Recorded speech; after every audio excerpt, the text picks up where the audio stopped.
Well, real development happens in the crock pot, not the microwave.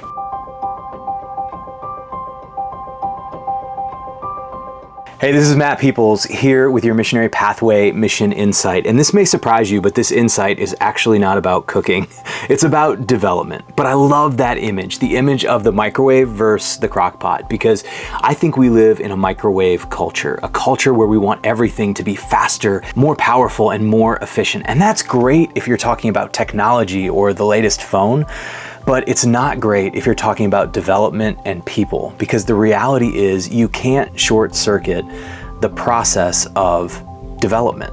Development just takes time.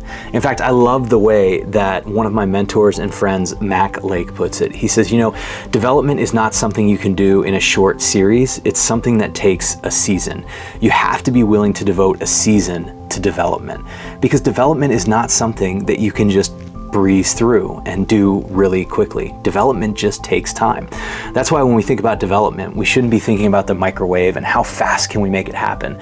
We should be thinking about the crock pot and that slow process of time, that when you begin to mix all those elements together, you begin to find something that in the end smells and tastes so good. And that is strong development. And so here are a few thoughts when it comes to development. A little bit goes a long way. Development is not something where you can just binge the latest leadership books and all of a sudden you'll be developed. But it's a process that when you put little things in place over time, you begin to develop more over time. And in fact, a little bit over time is better than a lot in a short time span. Whether you're talking about growing in your leadership or your discipleship, a little bit of scripture spread out over time, read a little bit every day, will have a bigger impact in your life than trying to sit down in a week and read the entire Bible. The same with leadership principles. Reading 10 leadership books in a day is going to have less impact than taking a little bit of time each day and just pouring into development. So realize a little bit goes a long way. Development happens best in relationship. You can't just sit on your own and develop yourself. Development happens in the context of relationships with people that are intentionally developing you, and relationships with people that you are intentionally pouring into to develop. See, development happens on both ends of that spectrum. When you have people that are pouring into you, that you see their life and it's down the road and it's somewhere you want to be, and you take time to sit down with them and find out how they got there, you're being poured into, and that helps develop you. But it also helps develop you when you take time to pour into somebody else the way people have poured into you. Development happens on both ends of the spectrum. And so realize development happens best in relationship.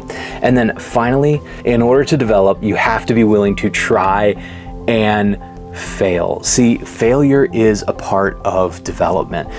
But it's okay to fail. You don't have to get everything right the first time. In fact, some of the things that we end up doing the best aren't because we were the best at them from the very start. They were things that took time to learn, time to master. But those things that take time to learn and to master oftentimes have the greatest value in our life. And so when you're talking about development is not about perfection. It's about development over time. It's about trying and failing and being willing to try again. Because just because you couldn't do it perfectly the first time doesn't mean you're not going to be great at it down the road. As Malcolm Gladwell likes to say, so much of what we do is about putting in those 10,000 hours. So when it comes to development, realize development is not a process you can short circuit, because development happens in the crock pot and not the microwave. In fact, that's why we created the Missionary Pathway. The Missionary Pathway is a process that you can walk through with a group of people that will help you learn how you can share the gospel in the places you live, work, learn, and play. It's a development process where you can have people pour into you, and a development process that you can then turn around and help pour into other people. And so we created that process so that you've got something there to help you learn how to become a disciple who makes disciples. But like anything else, it's a process and it takes some time. If we can help you with that process, check out missionarypathway.org. Missionarypathway.org is filled with resources that you can utilize to be developed in your ability to be a disciple and make disciples.